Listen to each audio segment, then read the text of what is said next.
Hello,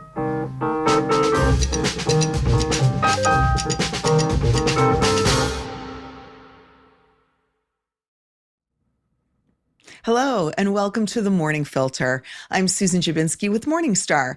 Every Monday morning, I sit down with Morningstar Research Services Chief U.S. Market Strategist Dave Sekera to discuss what's on his radar this week, some new Morningstar research, and a few stock picks or pans for the week ahead. So good morning, Dave. The first thing on radar this week is, of course, the Fed meeting. Now, given the sticky inflation numbers we're seeing, the market isn't expecting the Fed to begin cutting interest rates anytime soon. What will you be listening for?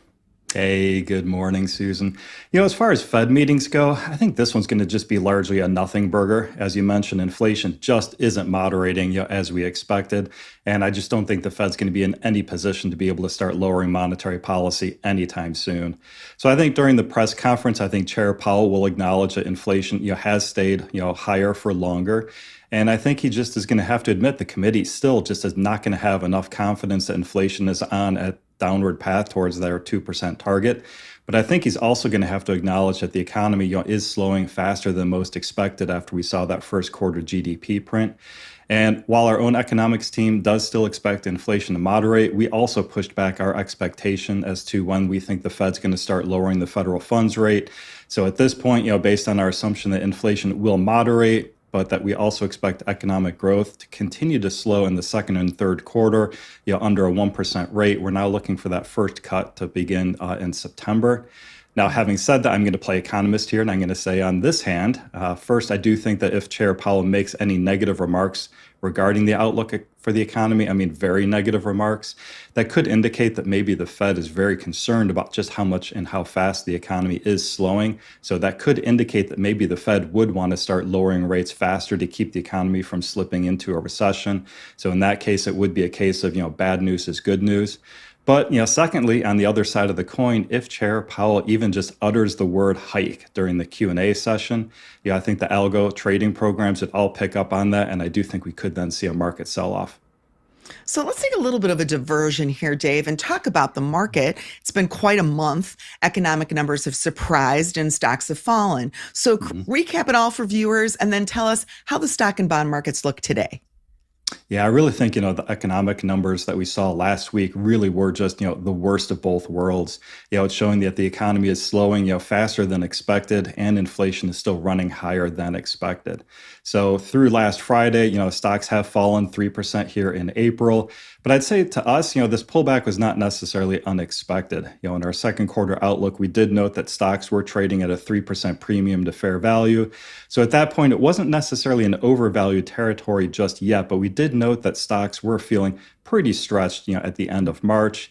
In fact, when you look at it, the market has only ever traded at a 3% premium or more, only 14% of the time since 2010. So at this point, following the stock sell-off, the market is trading pretty close to our fair value right now. We are starting to see, some better valuations, here and there, but this is certainly not a back up the truck, kind of market, just yet. And also the bond market got hit and yields, have risen across the entire curve. Here in April, the 2-year is up 40 basis points to almost 5%. The 10-year Treasury up 46 basis points to about 4.67% as of last Friday.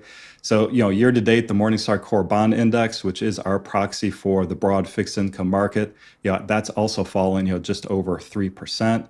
Now, personally, I'm keeping a very close eye on that 10-year. If that 10-year starts getting closer to 5%, we could start seeing some institutional investors reallocate out of stocks and into fixed income. And of course, that change could push stocks down in the short term.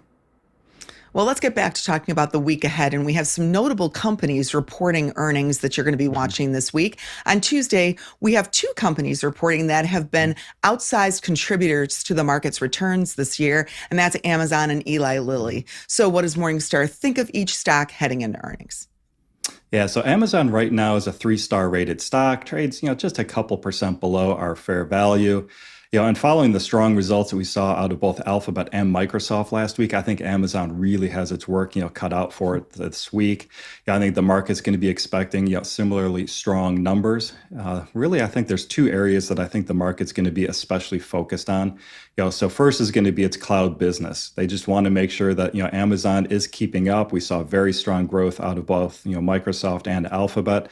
So I think investors just want to make sure Amazon's not losing any market share to those two. And then second is going to be any additional information regarding their efforts in artificial intelligence and specifically their CapEx spending programs. And then also with Amazon, we're now starting to get a lot of questions. Will Amazon, start paying a dividend as well? We saw both Alphabet and Meta, announce new dividends. So I spoke with Dan Romanoff. He's the equity analyst that covers Amazon for us. He just said, in his view, he doesn't think Amazon's in a position yet to start paying that dividend. Amazon just doesn't produce, the same kind of free cash flows like the others. If anything, maybe we see like a stock buyback program, announced here. So let's move on to Lilly. Lilly is really actually one of the most overvalued stocks, under our coverage. We think the market's just paying way too high of a valuation, for their weight loss drug. Now, this one I've spoken to Damian Conover. He's the director of our healthcare team, a couple of times on this stock.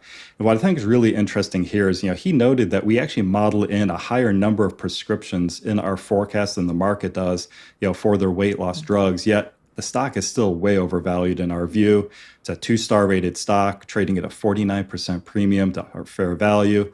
So in my opinion, I think this is a situation where not only does Lilly have to post, really strong earnings growth, but I think it also needs to provide, very strong guidance. And I think if they were to disappoint on either front, this is a stock that has a big risk of gapping downwards. Now, also on Tuesday, we have two consumer brands that Morningstar likes that are reporting, Starbucks and Clorox. Both stocks look undervalued according to Morningstar's metrics. Tell us about them. Yeah, so Starbucks is currently rated 4 stars, trades at a 16% discount to our fair value, and pays a 2.6% dividend yield. It's a company we rate with a wide moat. We assign a medium uncertainty. Now, personally, I'm not a fan of Starbucks coffee myself. I'm really much more of a Dunkin' Donuts kind of guy. But the key aspect for Starbucks is it's just a huge loyalty program. And there's a couple of different benefits, of having that strong digital program. First of all, they're able to tailor, discounting to specific consumers and types of consumers as opposed to having it have, really broad national ad campaigns. And it also just drives a lot of traffic. I mean, consumers really value that ability to order online or order on their cell phone, just walk in, and pick up their coffee. And lastly, the good thing about, call it an addictive product, if you will, it is to me. But, Starbucks has shown an ability to raise their prices, even faster than inflation. And also, given how large Starbucks already is, it's still able to grow very quickly. I mean, between new store growth, pricing, mix, we forecast average annual growth of 8% on the top line and earnings growth of 16% through 2033. Now, Clorox is a different type of story. So it is a 4-star rated stock, trades at a 14% discount, has a 3.3% dividend yield. It's a wide moat with a medium uncertainty. But here's a name, and we saw a lot of these names that just overshot to the upside, during the early days of the pandemic. I mean, if you remember back then, Clorox wipes, they were worth their weight in gold. They're just impossible to get. But a lot of the investors that bought back then, really got burned. Now in 2022 and 2023, as the underlying business started to normalize, like a lot of other consumer product companies, their margins really started getting squeezed. Essentially, they've just had a tough time, raising their prices as fast as their own costs have been going up. But unfortunately, with Clorox, their problems were really exacerbated by a cybersecurity breach, last fall. And one of the aspects of our investment thesis here is that looking forward, we do think that once inflation really does start to moderate and starts coming back down, companies like this, will be able to catch up, increase their pricing, and get back towards more normalized type of margins. Now, Wednesday, we'll be hearing from two companies that we've talked about before on the Morning Filter, Estee Lauder and Cognizant Technology Solutions. What's Morningstar's current take on both companies and their stocks? Yeah, Estee Lauder is actually one of our top picks. It's a 5-star rated stock, trades at a 29% discount to fair value, pays a 1.8% dividend yield. Company we rate with a wide moat and assign a medium uncertainty. Again, a stock that overshot in 2021 and 2022. In fact, I think it even hit, one-star territory at one point. But in our view, it's now overcorrected to the downside. Over the past few years, the company's really been under pressure from really two main aspects. So first, Estee does remain overexposed, to the department store sector, which of course, department stores are still, kind of struggling. And second, the sales in Asia, especially China, have been under a lot of pressure. The Chinese economy never really reaccelerated, after the pandemic.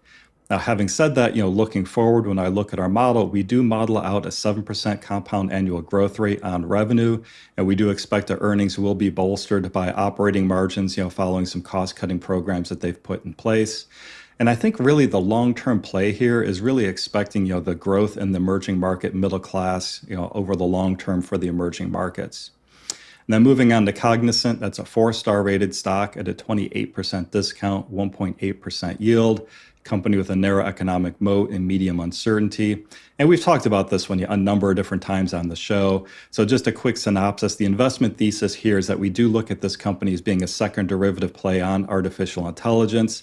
When we think about it, a lot of small and mid-cap companies, they just are not going to have the expertise or the financial wherewithal to build, train, and roll out their own artificial intelligence models. So I do think they're going to need to hire outside expertise to do that for them.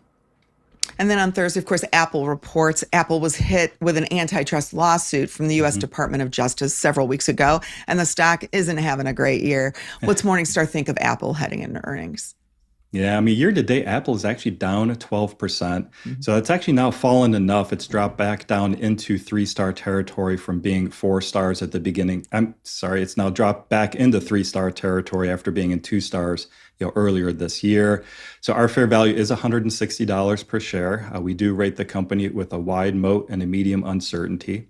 And looking at this quarter, we expect to see relatively weak iPhone, demand, and a couple of just reasons why, the replacement cycle for cell phones generally has been slowing, especially in China, where we do see the government pressuring consumers, away from the Apple products. And in fact, their competitor there, Huawei, actually just recently launched a very competitive phone to the iPhone. And then also with this stock, I think investors are just concerned about the lack of, announcements regarding, their AI strategy. So I think we want to hear more about, what Apple is thinking as far as artificial intelligence. Now, having said that, some of this will be offset by some rising margins.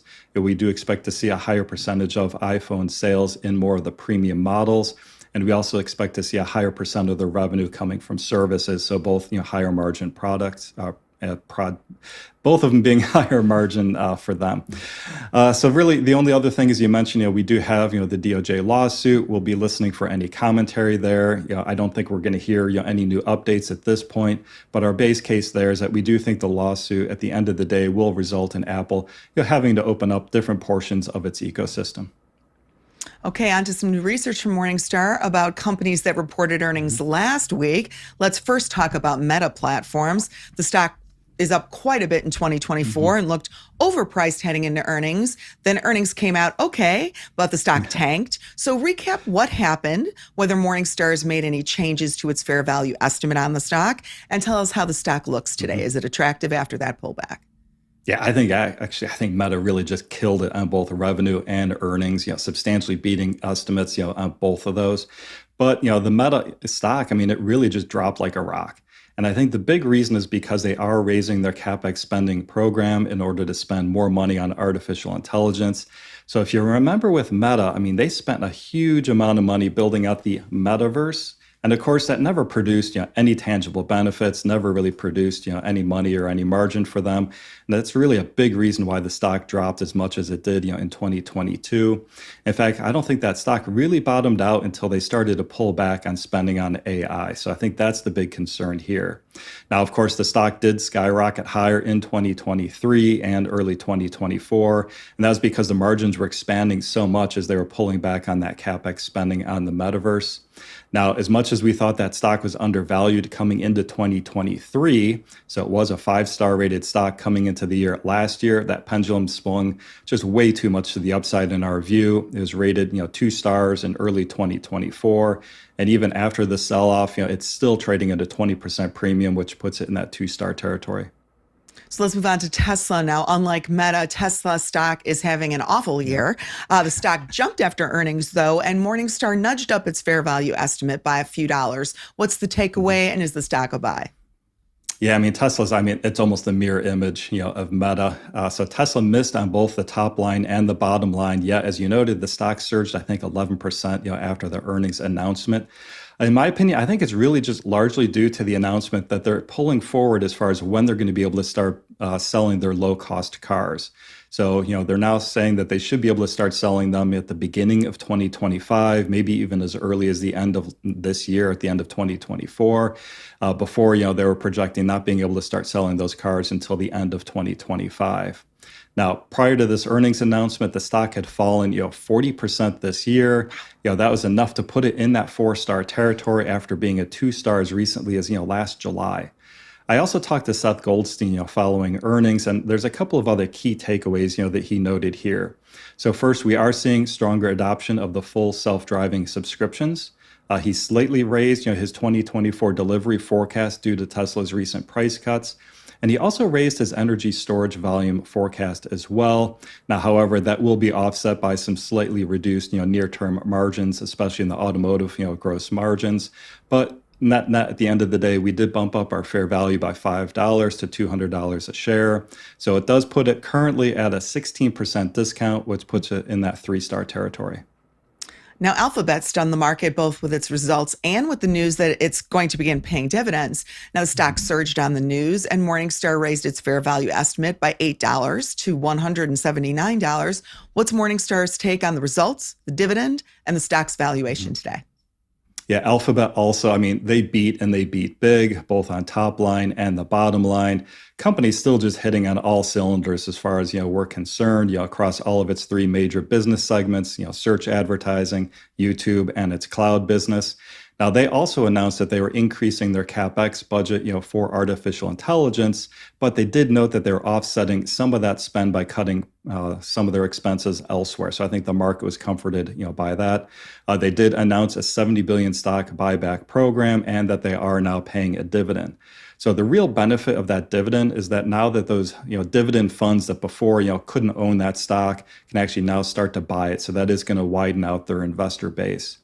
We bumped up our fair value by 5% to $179 a share. It wasn't the dividend that did that. The dividend in itself, doesn't change our valuation, but is really just due to an increase in some slight, changes to our underlying business assumptions. So the thing with Alphabet, it was actually kind of the last of the big tech names that we thought was still selling at much of a discount to fair value. So following the stock rising, it's a 3-star rated stock, trades at only 4% discount to fair value. And if you take that 20-cent dividend payment and annualize that, that gives you about a 0.5% dividend yield. Now, Microsoft also reported strong results last week, and Morningstar bumped up its fair value estimate by $15 on the stock to $435. So what impressed Morningstar? The AI-related news maybe, or? Yeah, so as you know, Microsoft, they did beat both on the top line and the bottom line. I spoke to Dan Romanoff, following earnings. He's the equity analyst that covers Microsoft for us, and he said that he just thought that, they were just doing a very impressive business, really, from kind of all the different business angles that he looks at. Now, specifically, he called out Azure, that's its cloud business, is doing exceptionally well. That's an area where we just think that, in the cloud business overall, there's still just a long pathway of growth for all of these companies. But AI did contribute a large amount of that growth for them this past quarter. He also noted that they started giving a preview of their fiscal year 2025 guidance, looking for double-digit revenue growth, but being somewhat offset by a margin contraction of 1%. Both of those are consistent with our financial model. So Microsoft, wide economic moat, medium uncertainty. In my opinion, it is a core holding, type of stock, trading at about a 3% discount, 3 stars, 0.75% yield. And last one on the tech theme, IBM stock fell after earnings. The company also announced it's acquiring HashiCorp. Any changes to our fair value estimate on this one? And is the stock still looked overpriced? Yeah, so IBM actually missed on the top line, although they were able to, squeak out a bottom line beat. That stock did drop 8%. So our fair value of $139 is unchanged. Still puts it at 20% premium to fair value. So it's a 2-star rated stock. No change to the valuation, but our long-term thesis here still is the same.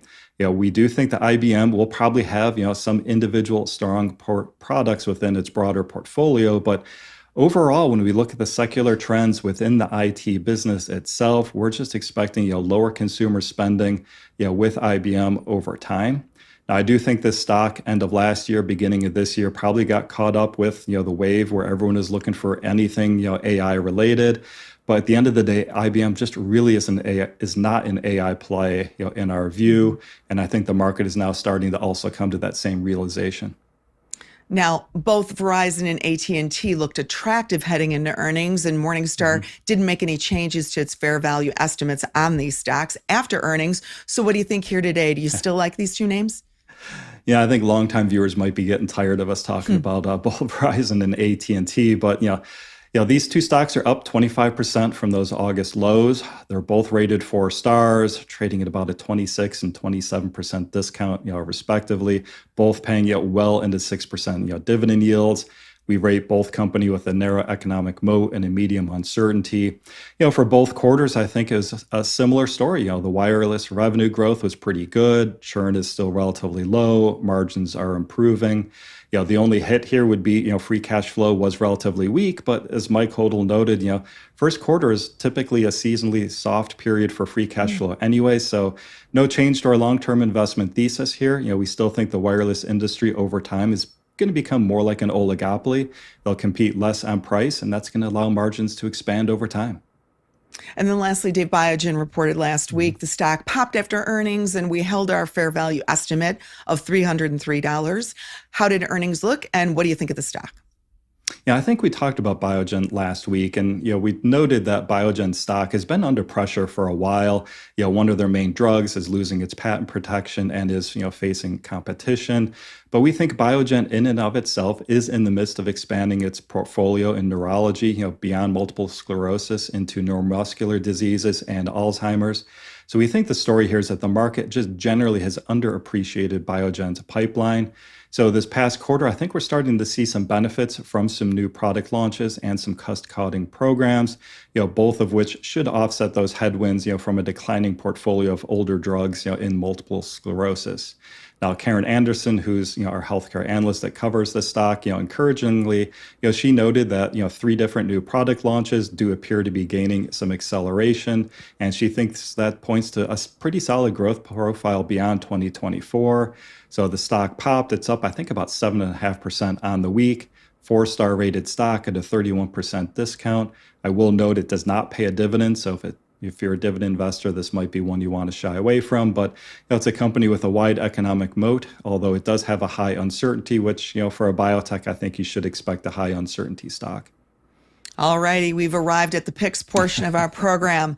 And given sticky inflation and slowing economic growth, you say that now may be the time to play a little defense. So today you've brought viewers 5 defensive stocks to consider. Most of the companies you're going to talk about have economic moats, reliable cash flows, and pay dividends. Then their stocks are undervalued.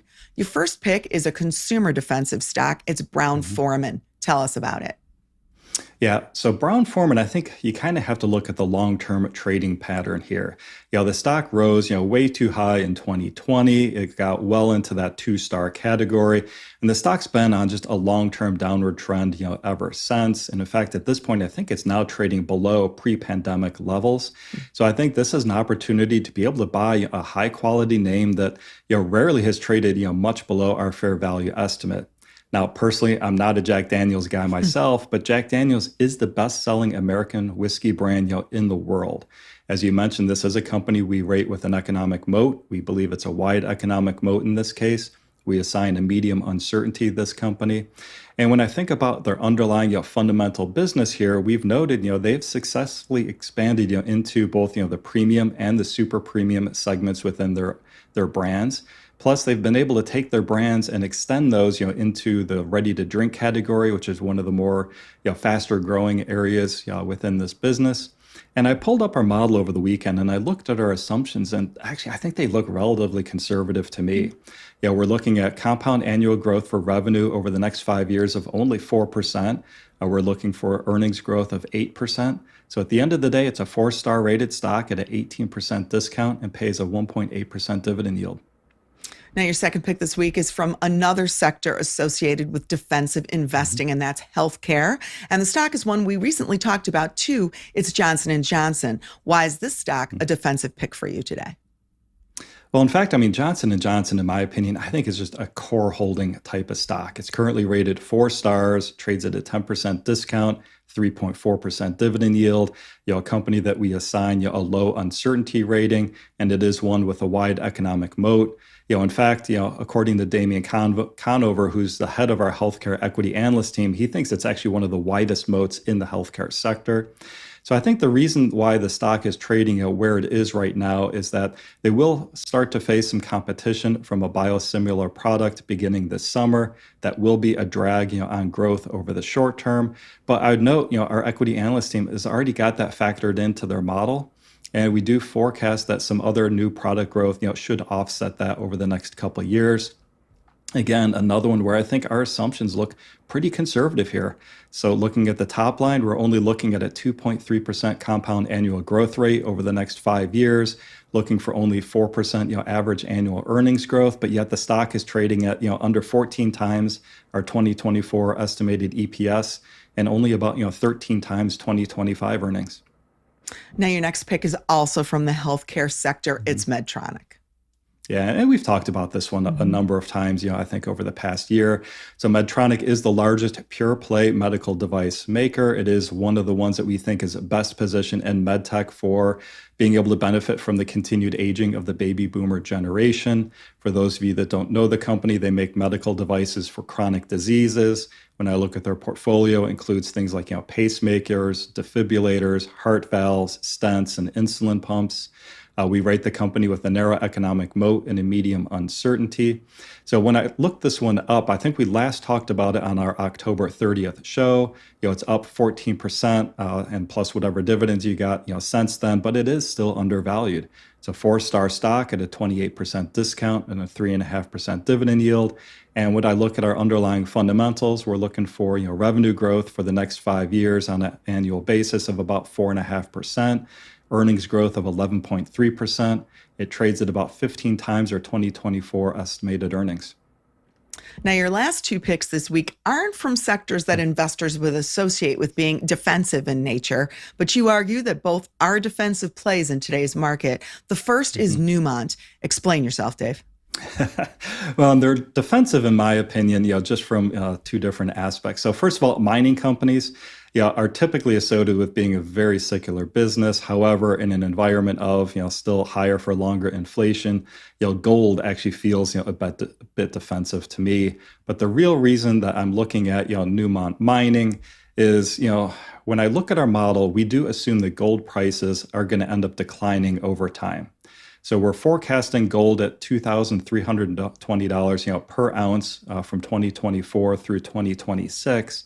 But then we actually model the price of gold will decline towards our mid-cycle forecast of $1,780 by 2028. So the story here to me is that if gold were actually to stay here or even move higher, I think there's a huge amount of upside leverage, in the stock. However, if gold price, does fall towards our long-term target of 1,780 over the next 4 years, you're still buying this stock at a very large margin of safety. Numont did report earnings last Thursday. They significantly beat on both the top line and earnings. The stock is up 12%, but it's still a 4-star rated stock at a 16% discount and a 2.3% dividend yield. And then your last pick this week is a name we've already talked about on the show today. It's AT&T. How does this fit into your definition of being a defensive pick today? Yeah, so AT&T, does fall into that communications sector, and the communications sector is considered to be economically sensitive, meaning that it has some attributes of, defensive names, but also some cyclicality to it as well.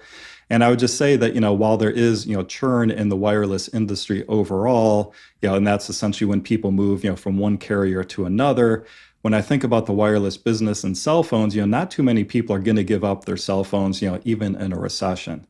So AT&T is rated 4 stars. It's a 27% discount at a 6.6% dividend yield. A company that we rate with a narrow economic moat and assign a medium uncertainty. When I look specifically at the first quarter earnings, we thought the wireless revenue growth was pretty good. Churn was low. We're seeing improvement in margins here. The free cash flow was relatively weak, but typically the first quarter is seasonally soft, so that's not a concern. And at the end of the day, no change to our long-term investment thesis. The wireless industry is generally becoming more like an oligopoly over time. We expect that the main competitors there will compete less on price. That's going to allow margins to expand. So I think the only real question here is, why pick AT&T, over Verizon? So I did reach out to Mike Hodel. He's the equity analyst that covers these names for us. And his answer here for AT&T is that he does like their fiber strategy. He thinks that AT&T over time will succeed in bringing together both the wireless business and the fixed line business in a unique way that he thinks that over the next decade, will provide, additional benefits, to the company and be able to generate, some additional earnings.